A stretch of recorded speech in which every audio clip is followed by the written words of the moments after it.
Hello friends, అలా ఉన్నారు. నేను మీ శివాని. మనం మ్యాక్సిమం అయితే కొండ ప్రాంతంలో ఉండాలి అంటే కొండ ప్రాంతంలో నీళ్ళు దొరకడమే చాలా కష్టంగా ఉంటుంది.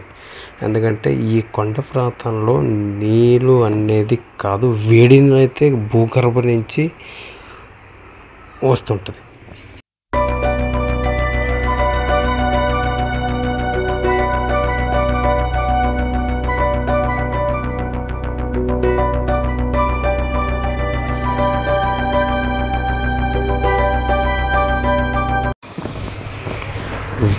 వాటర్ చూశారు కదా, ఈ గుడి అయితే చాలా చిన్నది. బట్ ఈ వేడి అయితే ఎందుకు ఎప్పుడు ఎక్కడి నుంచి వస్తున్నాయి అయితే తెలియదు. ఈ కొండ ప్రాంతాల నుంచి వచ్చి వస్తుంటాయి.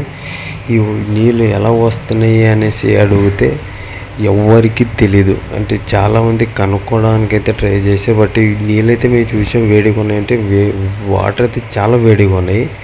అందువల్ల ఈ వచ్చిన భక్తులు ఇక్కడే స్నానం చేసి దేవతకి దండం పెట్టుకొని అయితే వెళ్తుంటారు అన్నమాట. ఎవరు వచ్చినా ఈ వాటర్తో స్నానం చేయాలంటే ఇక్కడ ఈ పద్ధతి ప్రకారం అందరూ స్నానం చేస్తారు, వెళ్తుంటారు.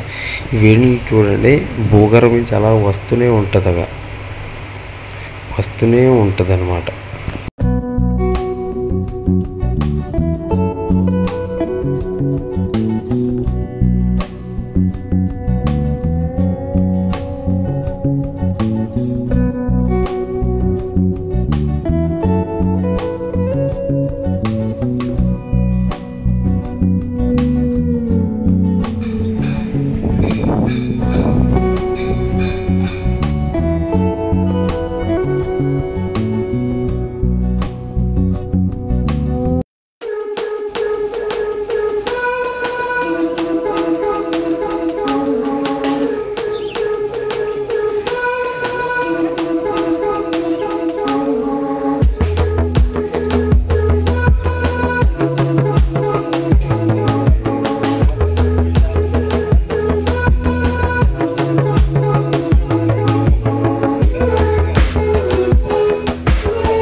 మీరు కూడా దర్శనం చేసుకోవాలి అనుకుంటే ఈ టెంపుల్ అడ్రస్ అయితే డిస్క్రిప్షన్ బాక్స్లో అయితే ఫుల్ డీటెయిల్ అయితే ఇస్తాను, చూడండి.